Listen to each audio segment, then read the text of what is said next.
ta destinée, de ma destinée. Amen. De la destinée de l'être humain. Avant d'entrer dans le vif du sujet, il faut comprendre pourquoi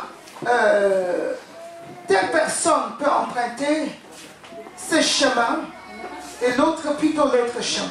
Alléluia. Et savoir qu'il y a deux destinées possibles. Il n'y a pas d'autre intermédiaire. Il n'y a pas de destinée intermédiaire. Il y a deux destinées diamétralement opposées. Alléluia. Et il n'y a pas tout chemin mène à Rome. Il y a deux chemins. Le chemin de la vie éternelle et le chemin de la mort éternelle. Deux destinées, destinée finale. Une destinée finale qui est l'étang de feu et l'autre destinée finale qui est la vie éternelle. Alléluia. C'est vraiment les deux destinées qui puissent exister. Il n'y a pas de porte. Il n'y a pas de situation de porte où tu es dedans et dehors. Où tu es dans les temps de feu et tu es en même temps dans la lumière. Il n'y a pas cette possibilité. Amen. Et je souhaiterais que chacun comprenne pourquoi il y aurait ces deux destinées que possibles. Pourquoi il n'y a pas de situation intermédiaire. Amen. Je te dis d'ouvrir ta Bible dans Genèse pour que tu comprennes un peu ce qui s'est passé par rapport à l'œuvre de la création. Tu prends ta Bible. Dans Genèse 1, à partir du verset 25, verset 26, on va commencer au verset 26. Dieu a créé l'homme, amen. Puis Dieu dit, Dieu a créé toutes choses. Il a créé le ciel, la terre. Il a dit, par sa parole, il a créé. Par sa parole, Dieu a dit que la lumière soit et la lumière fut. Que les eaux se séparent de la terre et ça s'est fait, amen. Et il a dit, on va créer quelque chose qui nous ressemble. On va créer l'homme, l'être humain. Puis, Dieu dit, faisons l'homme à notre image, selon notre ressemblance, et qu'il domine sur les poissons de la mer, sur les oiseaux du ciel, sur le bétail, sur toute la terre, et sur tous les reptiles qui rampent sur la terre.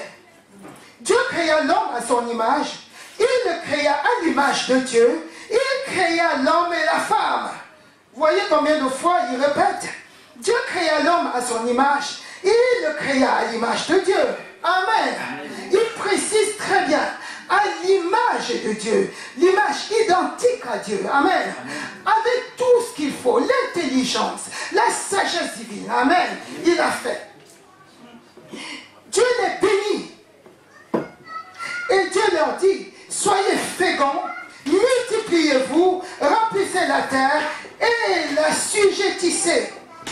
Et dominez sur les poissons de la mer, sur les oiseaux du ciel et sur tout animal qui se meut sur la terre. Alléluia. Il a créé cet être vivant, l'homme, qu'il a trouvé bon, il a béni. Il a dit, remplissez la terre. Dominez sur tout.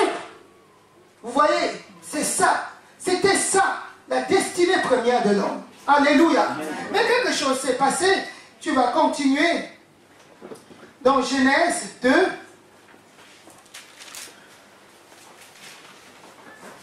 Genèse au chapitre 2, tu vas lire le verset 8. Puis l'Éternel Dieu planta un jardin en Éden du côté de l'Orient et il mit l'homme qu'il avait formé. Amen. Dieu prévoit tout pour nous. Alléluia. Il a prévu un jardin, un très beau jardin. L'héritage. Quand tu fais tes enfants, tu prévois de l'héritage pour eux. Tu prévois un héritage pour tes enfants. Tu n'attends pas que les enfants fassent des choses afin de venir te donner un héritage. C'est quand même le contraire. Alléluia. Et Dieu a prévu les choses ainsi. Quand tu as tes enfants, tu fais de telle sorte que de léguer un héritage à tes enfants. Amen. Dieu n'a pas créé l'homme seulement comme ça. Il a laissé un héritage. Mais il leur a dit, vous restez dans le jardin, voilà le jardin. Ce que tu vas faire, c'est garder ton jardin. C'est garder l'héritage que je t'ai donné et de cultiver. Ça dit multiplier, puisqu'il a déjà béni. Amen. Multiplie. Alléluia.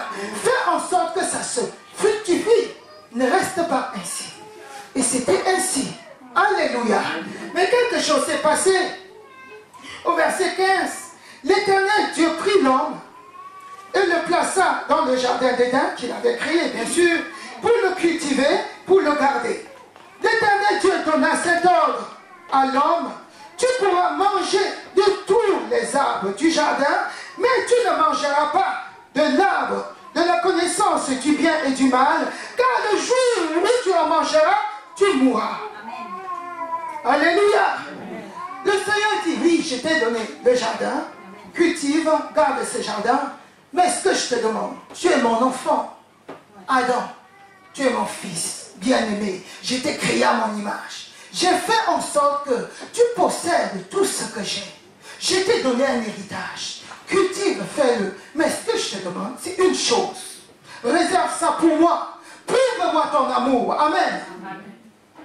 Ne mange pas le fruit qui est au milieu du jardin.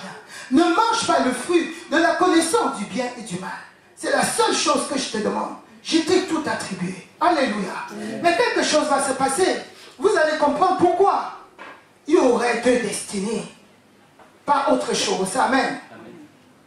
Tu vas continuer. Tu vas ouvrir. Tu vas continuer dans le... Au niveau de Genèse 3. Alléluia. Amen. À partir du verset 6.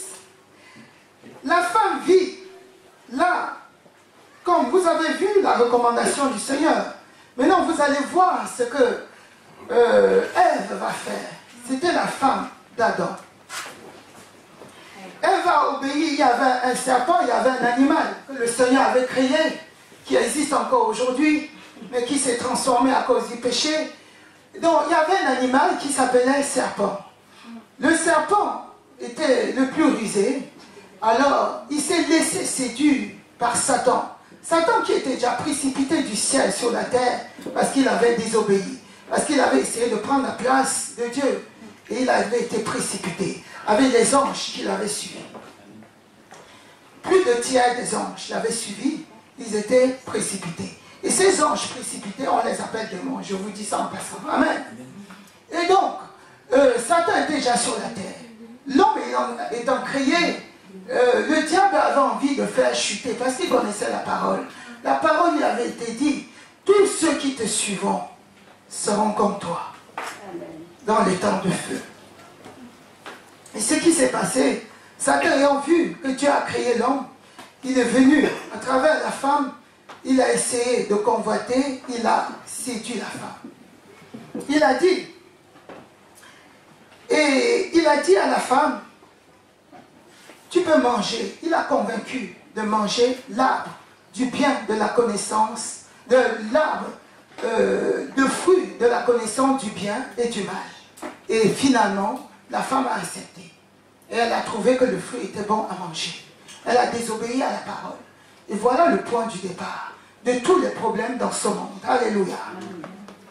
Donc, il dit au verset 6, la femme vit que l'arbre était bon à manger et agréable à la vue, et qu'il était précieux pour ouvrir l'intelligence. Elle prit de son fruit et en mangea. Et elle en donna aussi à son mari qui était auprès d'elle, et il en mangea. Alors, ils ont mangé, ils ont désobéi. Le Seigneur avait donné quel ordre? Le jour où tu en mangeras, tu mourras, c'est certain. Parce que la parole de Dieu s'accomplit toujours. Tu mourras. Non seulement c'était la mort physique, là, ils ont commis l'acte qu'il ne fallait pas le faire. Ils ont mangé. Vous allez voir, au verset 14, c'est écrit: l'Éternel Dieu dit au serpent. L'Éternel a ajouté un peu. Par rapport au serpent, il dit ceci. L'Éternel Dieu dit au serpent: puisque tu as fait cela, tu seras maudit entre tous les bétails et entre tous les animaux des champs. Tu marcheras sur ton ventre et tu mangeras de la poussière tous les jours de ta vie. C'est pour le serpent qui a séduit la femme. On peut imaginer qu'à l'époque, le serpent ne rampait pas. Le serpent ne marchait pas sur son ventre. Il avait des pattes. On peut s'imaginer. Et maintenant, il rampe, il mange la poussière. Maintenant, au verset 16, il dit à la femme, j'augmenterai. La mort était, il avait déjà parlé, la mort, il n'avait même plus besoin de parler. Il dit à la femme, j'augmenterai la souffrance de tes grossesses. Tu enfanteras avec douleur et tes désirs se porteront vers ton mari, mais il dominera sur toi. Il dit à l'homme, puisque tu as écouté la voix de ta femme et que tu as mangé de l'arbre au sujet duquel il t'avait donné cet ordre, tu n'en mangeras point. Le sol sera maudit à cause de toi. Vous voyez pourquoi du sol il pousse les ronces. C'est à force de peine que tu en tireras de la nourriture tous les jours de ta vie. Il te produira des épines et des ronces, et tu mangeras de l'herbe des champs. C'est à la sueur de ton visage que tu mangeras du pain, jusqu'à ce que tu retournes dans la terre d'où tu as été pris, car tu es poussière, et tu retourneras à la poussière. Alléluia. Ça, c'est ce qui a été dit. Et à cause de la désobéissance, à cause du péché, les choses sont ainsi. Et l'homme, le péché est entré dans le monde ainsi. Et c'est pour ça que l'homme est devenu capable. Si vous lisez après, vous allez comprendre que l'homme commence à avoir honte. L'homme commence à accuser, alors qu'il n'y avait pas d'accusation. L'homme commence à devenir meurtrier, alors qu'il n'était pas meurtrier. Satan l'a trompé, il a suivi. Autant aujourd'hui. Alléluia. Mais Christ, Dieu a fait quelque chose. Dieu a dit, cet homme que j'ai créé à mon image, je ne vais pas le laisser ainsi. Je vais faire descendre ma parole, qui est moi-même. Amen. La parole de quelqu'un, c'est la personne elle-même. Dieu a fait descendre sa parole du ciel, qui est Jésus-Christ, qui a pris chair et qui est Jésus-Christ, comme vous voyez dans Jean 1, à partir du verset 1 jusqu'au verset 12. Alléluia. Amen. Il a fait descendre cette parole qui est venue parmi nous. Et c'est le salut. Cette parole aussi, c'est le salut. C'est notre salut. Alléluia. Si tu prends Jean 3, Luc plutôt, pardon. Luc 2, d'abord.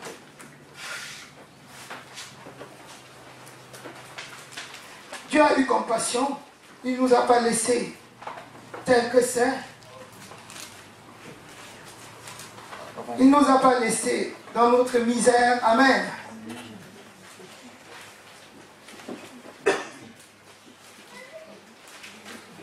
Luc, au chapitre 2, au verset 29, parlant de Siméon.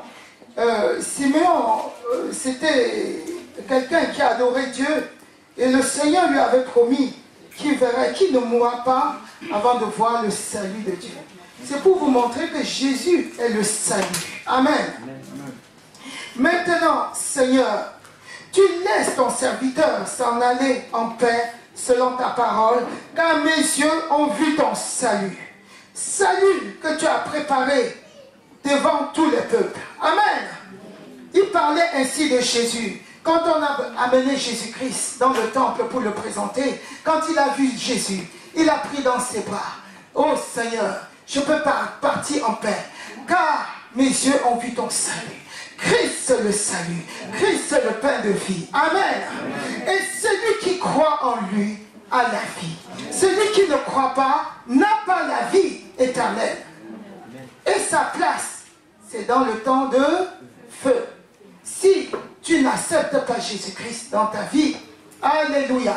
Vous voyez pourquoi, quand on lit dans Genèse, vous comprenez donc pourquoi.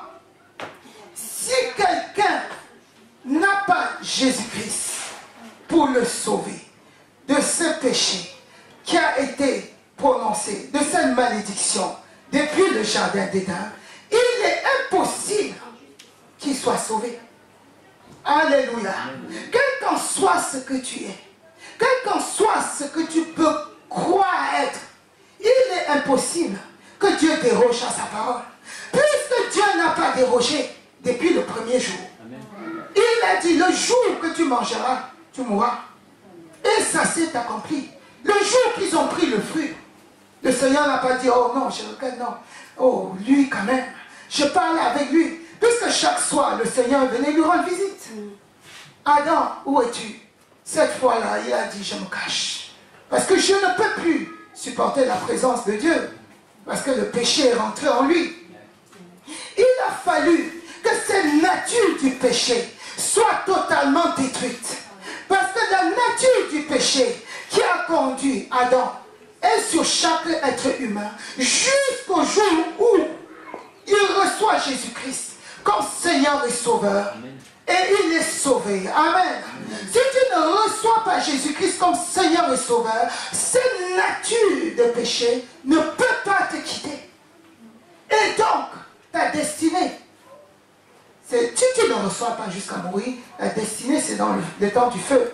Je sais que pour vous c'est différent. Alléluia. Amen. Amen. Amen.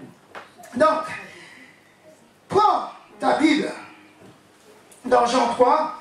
Alléluia. On va d'abord parler de l'avenir, du devenir de ceux qui refusent le salut. On va commencer par là. Le devenir final. Je parle de la demeure finale de ceux qui refusent Jésus-Christ jusqu'à la fin. Tu prends Jean 3, jusqu'à la fin de leur jour. Tu peux, jusqu'à ta mort, quelqu'un peut, sur cette terre, refuser Christ. Dis non, je refuse le salut présenté. Ça peut arriver. Si le Seigneur l'a dit, c'est que c'est possible. Amen. Dis, je refuse. Si tu meurs ainsi, il n'y a pas d'autre possibilité. Le purgatoire n'existe pas. Je vous apprends quelque chose aujourd'hui. Alléluia. Ça n'existe pas. Amen. Même là où ils disent qu'il y a purgatoire, ils disent ce serait possible parce que cette écriture qui parle de purgatoire n'est pas inspirée. C'est bien dit. Alléluia. Amen. Donc, prends Jean 3.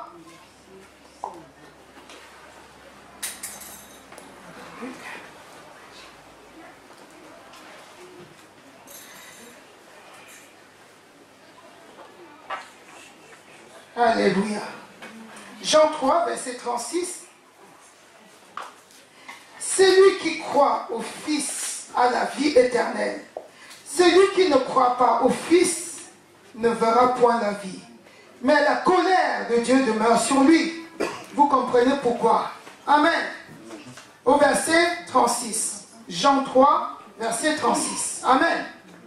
Donc, celui qui croit au Fils a la vie éternelle. Ce n'est pas un doute. A la vie éternelle. Quand tu crois au Fils, tu possèdes la vie éternelle en toi. Il est impossible que tu sois autrement. Celui qui ne croit pas au Fils ne verra point la vie. Mais la colère de Dieu demeure sur lui. Pourquoi on parle de colère? Vous avez vu tout à l'heure. Amen. Cette colère qu'il a dit dans le jardin d'Éden demeure sur cette personne-là. Donc il est impossible que ça soit autrement. Amen. Toujours dans le même chapitre, Jean 3. Jésus lui répondit, en vérité, vous allez voir, ça c'est l'histoire de Nicodème.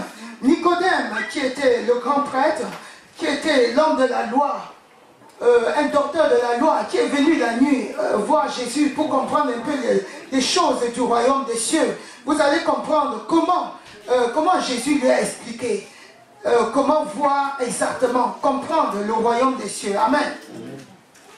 Donc, Jésus lui répondit, en vérité, je te le dis, si un homme n'est né de nouveau, il ne peut voir le royaume de Dieu. Au verset 4, Nicodème lui dit, comment un homme peut-il naître quand il est vieux? Peut-il entrer dans le sein de sa mère et renaître? Jésus lui répondit, en vérité, je te le dis, si un homme ne naît d'eau et d'esprit, il ne peut entrer dans le royaume de Dieu. Si quelqu'un ne naît d'eau et d'esprit, il ne peut rentrer dans le royaume de Dieu. D'eau et d'esprit, amen. Le Seigneur est venu nous baptiser du Saint-Esprit. Et le Seigneur lui-même est l'eau de vie. Alléluia.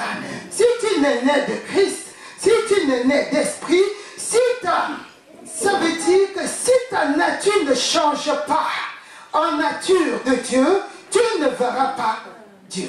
Alléluia. Au verset 9, il est écrit, Nicodème lui dit, comment cela peut-il se faire? Au verset 14, il est écrit, et comme Moïse éleva le serpent dans le désert, il faut de même que le Fils de l'homme soit élevé, afin que quiconque croit en lui ait la vie éternelle. Alléluia. Jésus lui explique comment il faut naître de nouveau. Amen. Il lui dit, tel que Moïse a élevé le serpent dans le jardin, dans le désert, il faut que le Fils de l'homme, lui-même Jésus, c'est Jésus qui parle, il faut que Jésus lui-même soit élevé sur le poteau, qu'il soit crucifié. Alléluia. Afin que celui qui porte ses yeux sur lui soit sauvé. Amen. Afin que celui qui accepte son sacrifice pour le péché que vous avez vu là, soit sauvé. Que le jour que tu as accepté le sacrifice de Jésus-Christ, que tu as accepté qu'il est mort à la croix pour toi, qu'il est descendu au tombeau, que le troisième jour Dieu l'a ressuscité des morts et que tu l'as confessé de ta bouche. Alléluia. Quand tu fais cet acte, le Saint-Esprit vient entrer directement en toi, même si tu n'as pas conscience en ce moment-là. Le Saint-Esprit vient directement changer ta nature, alléluia, et te donner la nature divine, et ainsi ta nature est changée pour que tu ne puisses jamais connaître les temps de feu. Alléluia. Si ta nature n'est pas ainsi changée, tu connaîtras les temps de feu. Jusqu'à ce que tu quittes ce monde. Si tu quittes ta chair sans connaître cela, tu risques de connaître les temps de feu. Pas que tu risques, tu connaîtras. Si tu ne le fais pas. Amen. Il faut que cette nature change. C'est pour ça que ta nature de péché doit absolument être changée. Amen. Et donc, alléluia. Donc, si tu prends Romains 10, verset 8 à 11, tu vas voir exactement ce qu'il faut dire pour naître de nouveau. Amen. Si tu n'es né de nouveau, tu ne verras le royaume de Dieu. Alléluia. Donc, il faut que tu naisses d'eau et d'esprit.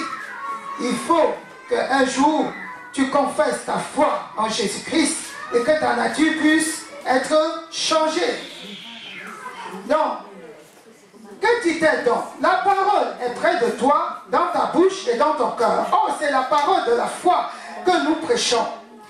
Si tu confesses de ta bouche le Seigneur Jésus, et si tu crois dans ton cœur que Dieu l'a ressuscité des morts, tu seras sauvé. Car c'est en croyant du cœur qu'on parvient à la justice, et c'est en confessant de la bouche qu'on parvient au salut selon ce que dit l'Écriture. Quiconque croit en lui ne sera point confus. Il faut faire cela pour être sauvé. Le jour que tu as fait cet acte, tu es sauvé. Tu es scellé du Saint-Esprit. Le Seigneur te voit. Amen.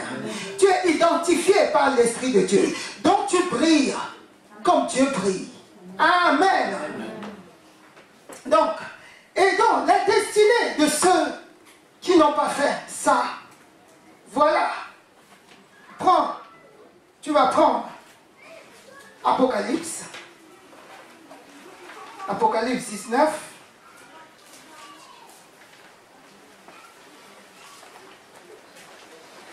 Apocalypse 19, verset 20.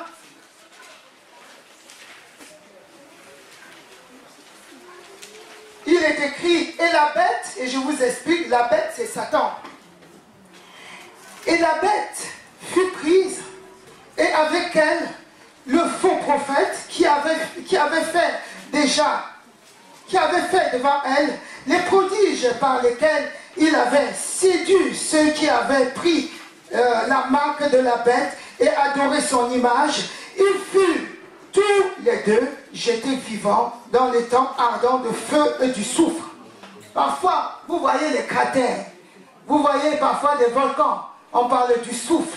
Ce n'est pas nouveau, c'est des choses, c'est l'ombre des choses à venir, mais qui est réservée pour ceux qui ne... Ça, c'est la destination finale, totalement finale. Et cette destinée ne se terminera jamais. Et après, vous allez voir la destinée de ceux qui ont connu la parole, de ceux qui ont connu Christ. Apocalypse 20, verset 10 à 15. Verset 10 et au verset 15. Et le diable qui les séduisait fut jeté dans le temps de feu et du soufre, où sont la bête et le faux prophète, et ils seront tourmentés jour et nuit au siècle des siècles. C'est un des temps qui ne finira jamais. Quiconque ne fut pas, verset 15, quiconque ne fut pas trouvé écrit dans le livre de vie, fut jeté dans le temps de feu. Alléluia. Si ton nom ne demeure pas dans le livre de vie, vous savez, notre Dieu a la foi. Il sait qu'un jour, quand tu nais dans ce monde, sur la terre, quand tu es conçu, le Seigneur t'écrit dans le livre de vie. Il inscrit ton nom dans son livre de vie. Alléluia. C'est toi qui peux l'effacer en refusant le salut. Ceux qui l'effacent en refusant le salut, c'est effacé. S'ils refusent le salut jusqu'à la fin, leur nom est effacé dans le livre de vie. C'est pour ça que les livres seront ouverts le dernier jour. Ceux qui n'auront pas leur nom inscrit dans le livre de vie, ils seront jetés dans le temps de feu, où il y a une souffrance éternelle. Alléluia. Il faut comprendre ces réalités. C'est les réalités. Et ça va arriver un jour. Amen. Mais avant ça, il y a plusieurs événements. Alléluia. Amen. On va continuer. 2 Thessaloniciens 1.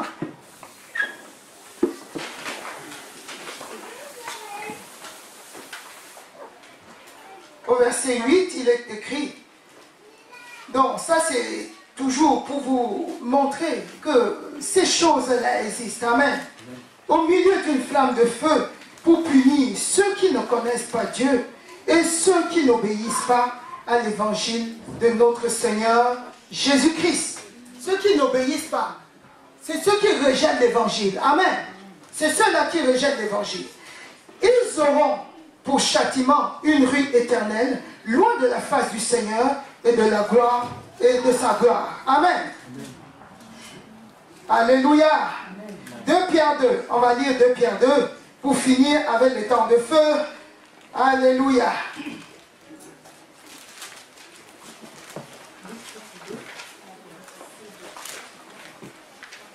Le livre de Pierre, 2 Pierre, chapitre 2, à partir du verset 9, je commence par là. Le Seigneur s'est délivré de l'épreuve, les hommes pieux. Les hommes pieux, c'est ceux qui ont connu la parole, c'est ceux qui ont connu Christ, qui l'ont accepté comme Seigneur et Sauveur. Amen. Qui marchent selon les concepts de Dieu, qui marchent selon la parole de Dieu. Voilà. Donc, le Seigneur s'est délivré de l'épreuve, les hommes pieux, et réservé les injustes pour être punis au jour du jugement.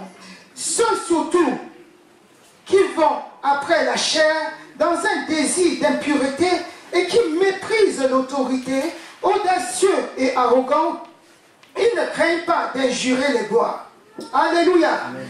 Tandis que les anges supérieurs, en force et en puissance, ne portent pas contre elles le jugement injurieux devant le Seigneur. Mais eux, semblables à des brutes qui s'abandonnent à leur penchant naturel et qui sont nés pour être prises et détruites, ils parlent d'une manière injurieuse de ce qu'ils ignorent et ils périront par leur propre corruption. Verset 13, il est écrit, recevant ainsi le salaire de leur iniquité, ils trouvent leur délice à se livrer au plaisir en plein jour, entarés et souillés. Ils se délectent dans une tromperie en faisant bonne chère avec vous. Ils ont les yeux pleins d'adultère et insatiables de péché, ils amorcent les âmes mal affermies, ils ont le cœur exercé à la cupidité. Ce sont des enfants de malédiction. Après avoir quitté le droit chemin, ils se sont égarés en suivant la voie de Balaam, fils de Bosor, qui aima le salaire de l'iniquité. Balaam qui voulait même maudire Israël. Sache que si tu connais la parole de Dieu, si tu connais Christ, si un jour tu as reçu Christ, personne ne peut te maudire. Alléluia. Balaam a essayé de maudire les enfants de Dieu, il n'a pas pu. Sache qu'aucune malédiction ne peut entrer en toi, ne peut agir contre toi. Alléluia. Ça c'est en passant. Je te rassure de cela. Amen. Tu ne fais pas partie de ceux-là. Tous ceux qui sont ici ne font pas partie de ceux qui iront dans les temps de feu. Alléluia. Donc toi qui n'iras pas dans cet étang de feu, amen, tu peux prévenir parce que tu le sais, alléluia. Tu peux éviter ce qui peut t'amener dans cet endroit au nom de Jésus, amen. Parce que le Saint-Esprit en toi et te donne la conduite, alléluia. De telle sorte que tu connais ce qui est bon, tu rejettes ce qui est mauvais, alléluia. Et tu as la capacité et la possibilité de le faire. Rien ne t'empêchera de voir le bonheur éternel. Alléluia. Amen. Amen. Mais, au verset 16, mais qui fut repris pour sa transgression, une ânesse muette, faisant entendre une voix d'homme, arrêta la démence du prophète. Ces gens-là sont des fontaines sans eau, des nuées que chasse un tourbillon. L'obscurité des ténèbres leur est réservée. Amen. Amen. Et donc, voilà, alléluia. Qui a peur de cet endroit? Alléluia. Qui a peur de cet endroit? Moi, je n'ai pas peur. Dis, j'aime pas peur. J'aime pas peur. Parce que je suis enfant de Dieu. Je suis enfant de Dieu. Je suis né de Dieu. Je suis né d'eau et d'esprit. Alléluia. Je suis la semence de Dieu. Je suis la semence de Dieu. Alléluia. Et je porte du fruit. Je ne verrai jamais les temps de feu. Au nom de Jésus-Christ. Amen. Tu ne verras jamais cet endroit. Amen. Donc, le devenir de ceux qui sont sauvés, ton devenir, alléluia, ça se trouve où? Qui connaît là où il ira après? Que tu ailles dans ce, que tu sois changé, de toutes les façons. Ta destinée finale, toi qui es sauvé, amen, ta destinée finale, c'est au ciel. C'est près du Seigneur. Alléluia. C'est dans la nouvelle Jérusalem. La cité du Dieu vivant. Alléluia. Ta destinée finale, c'est là-bas. Amen. Et donc, si ta destinée finale, c'est là-bas, tu travailles comme celui qui est déjà là-bas. Parce qu'en fait, tu vis spirituellement là-bas. Tout le monde ne mourra pas avant de voir cet endroit. Alléluia. Certains seront tout simplement enlevés. Amen. J'ai l'espérance d'être enlevé directement. Alléluia. Amen. Prends ta Bible dans Jean 14, verset Jean 14, verset 2 à 3.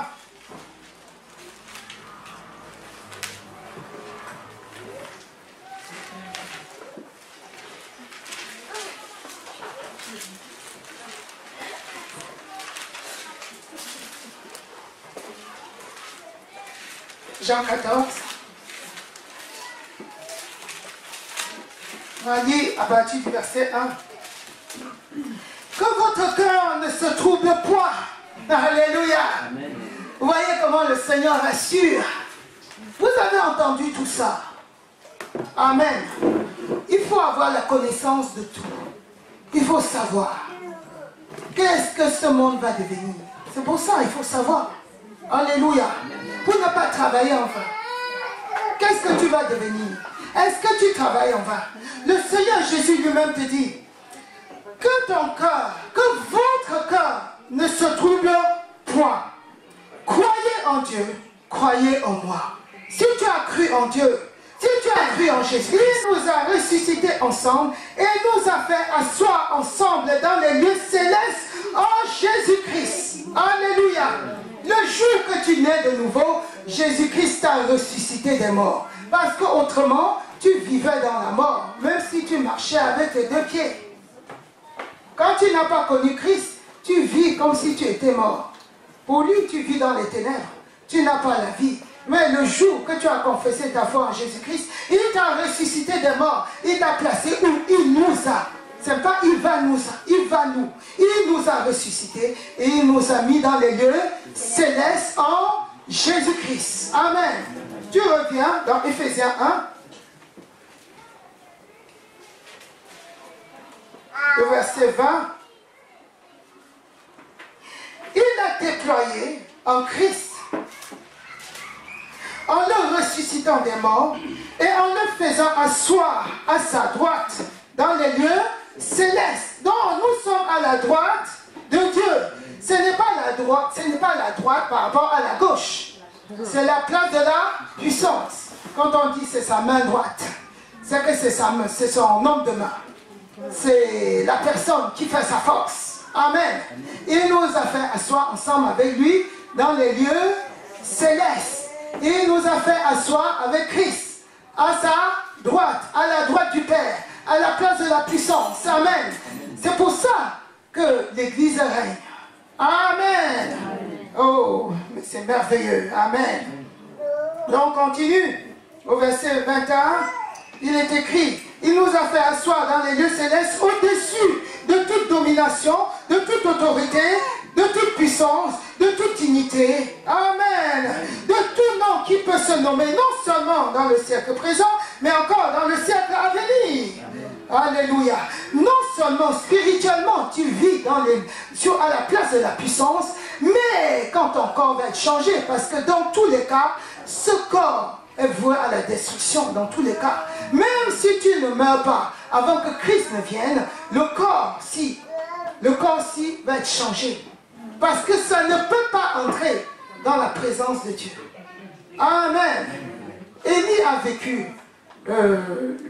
vécu le changement. Il est parti, il est monté au ciel. Mais son corps avait été changé. Il n'est pas monté au ciel avec la chair comme ça. Amen. Christ aussi a laissé la chair de péché. Amen. Ça a disparu totalement. Parce que cette chair de péché, de malédiction, ne pouvait pas entrer dans la gloire de Dieu. Amen. Nous ressusciterons avec un corps incorruptible avant d'entrer dans la gloire de notre Père. Alléluia. Amen. Donc, on continue. Donc, tu vois ta place. Regarde encore ta place dans Apocalypse 21. Apocalypse 21.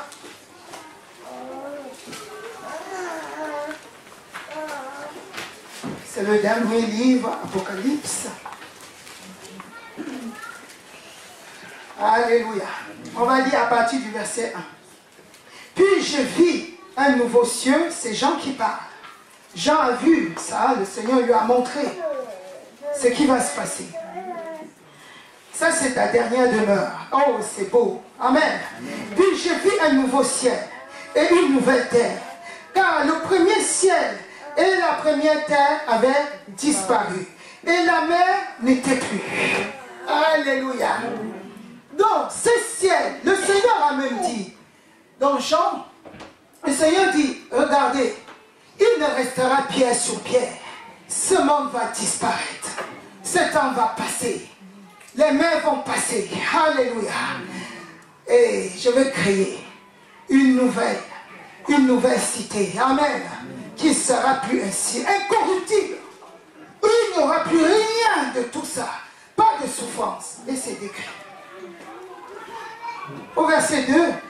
Et je vis descendre du ciel, d'auprès de Dieu, la ville sainte, la nouvelle Jérusalem, préparée comme une épouse qui s'est parée pour son époux. Alléluia. Au verset 3. Et j'entendis du trône une forte voix qui disait, voilà le tabernacle de Dieu avec les hommes. Il habitera avec eux. Ils seront son peuple et Dieu lui-même sera avec eux. Alléluia. Amen. Il essuiera toute larme de leurs yeux. Et la mort ne sera plus. Et il n'y aura plus ni deuil, ni cri, ni douleur, car les premières choses ont disparu. Amen. 2 Corinthiens 5, verset 17. Alléluia. Celui qui est en Christ est une nouvelle créature. Les choses anciennes sont passées. Les deuils sont passés. Amen. Vise cette dimension. Et tu vas rentrer dans cette dimension spirituellement. Et tu vas dominer sur ce qui se passe sous ce soleil. Amen. Alléluia. N'attends pas ce moment-là pour dominer. Amen. Parce que tu peux déjà le faire. Amen. Il n'y aura plus ni deuil, ni cri, car les premières choses ont disparu. Au verset 100, il est écrit, et celui qui était assis sur le trône dit voici, je fais toutes choses nouvelles. Et il dit, écris, car ces paroles sont certaines et véritables. Quand le Seigneur lui-même c'est certain, et il n'y a pas de doute, ne te mets aucun doute. Ne te mets aucun doute. Ces paroles sont certaines et véritables. Telles que la pluie descend du ciel, sans arroser le sol, et ni féconder la terre. Telle est la parole de Dieu. Ça ne peut pas sortir sans accomplir ce pourquoi Dieu l'a dit. Amen. Dieu a dit dans le jardin, ça s'est accompli. Dieu a dit Christ viendra, ça s'est accompli. Vous croyez que c'est ce qui va arriver qui ne va pas s'accomplir? Ça s'accomplit certainement. Alléluia. Amen. Et celui qui avait, au verset 5, et celui qui était assis sur le trône dit, voici, je fais toutes choses nouvelles. Pardon, on va aller au verset 7. Celui qui vaincra héritera ces choses. Amen. Je serai son Dieu, il sera mon fils. Celui qui vaincra, c'est lui qui vaincra le combat de la foi. Si tu... Alléluia. Amen. Au verset 10, il est écrit, et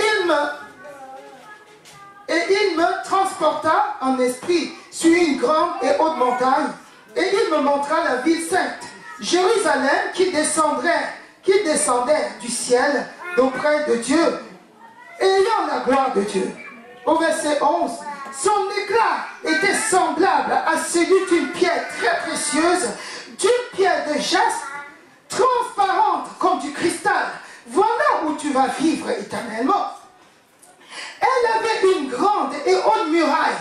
Elle avait 12 portes, et sur les portes 12 anges, et les noms écrits, ceux des 12 tribus de fils d'Israël. Amen. Tu fais partie des 12 tribus d'Israël. Alléluia.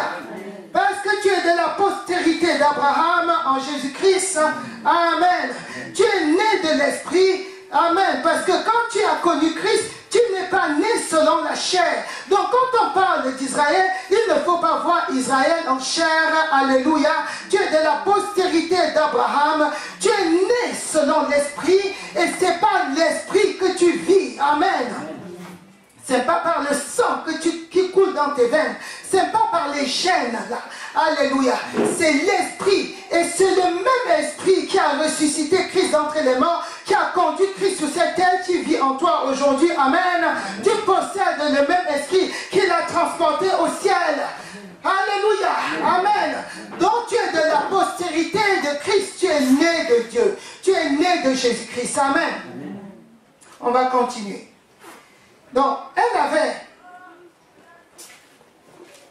à l'Orient 3 portes, au verset 13, à l'Orient 3 portes, au nord 3 portes, au midi 3 portes, et à l'Occident 3 portes.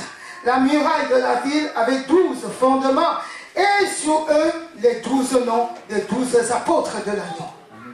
Alléluia. Pourquoi la ville porte? Pourquoi le fondement? Parce que c'est les 12 apôtres de Jésus-Christ qui ont fondé avec Christ. Jésus est dans la tête. Amen. Amen. Ceux qui ont fondé l'église. Ceux qui ont fondé cette ville. Alléluia. La nouvelle Jérusalem décrite où tu vas passer ton éternité. C'est tellement beau. Tu as déjà vu une ville comme ça sur cette terre? As-tu même vu une maison comme ça sur cette terre? Alléluia. Ça n'existe pas. Amen, amen, amen. Au verset 18, il est écrit, la muraille était construite de jaspe et la ville était d'or pur, semblable à du verre pur. Amen. Les fondements de la muraille de la ville étaient ornés de pierres précieuses et toute espèce de pierres, et toute espèce. Le premier fondement était de jaspe, le second de saphir, le troisième de calcédoine, quatrième d'émeraude, le cinquième de Sao et alléluia. On va continuer jusqu'au verset 21. Les 12 portes étaient 12 perles. Amen. C'est tellement beau. Tu vas relire ça chez toi et tu vas voir où tu vas passer ta destinée. Est-ce que tu préfères passer ta destinée dans cette ville-là, finale, ou tu préfères passer plutôt ailleurs? Amen. Amen. Amen. Ceux qui veulent passer leur destinée dans cette nouvelle Jérusalem, lève le doigt. Ah, il y en a qui ne veulent pas. Alléluia. Amen. Amen. Amen. Amen. Alléluia. Amen. Merci Seigneur. Amen. Il faut vouloir passer sa destinée dans cette ville. Ta destinée finale. Et tu vivras, ce qui est merveilleux, c'est que tu vivras dans cette ville au siècle des siècles. Personne ne va éclairer. C'est le Seigneur lui-même qui est l'éclairage, qui va éclairer la ville. Amen, par son éclat. Dieu lui-même, parce que le Fils aura repris la place, à sa place près du Père, tout sera total. Alléluia. Amen. Merci, cher Père.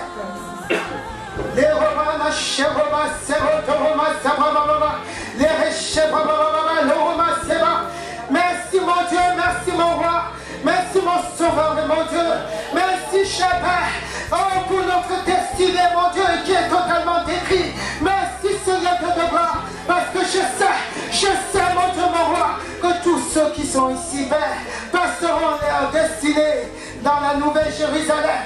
Oh Père Saint, et plus d'autres encore mon Dieu. Merci Père, au nom de Jésus. Amen.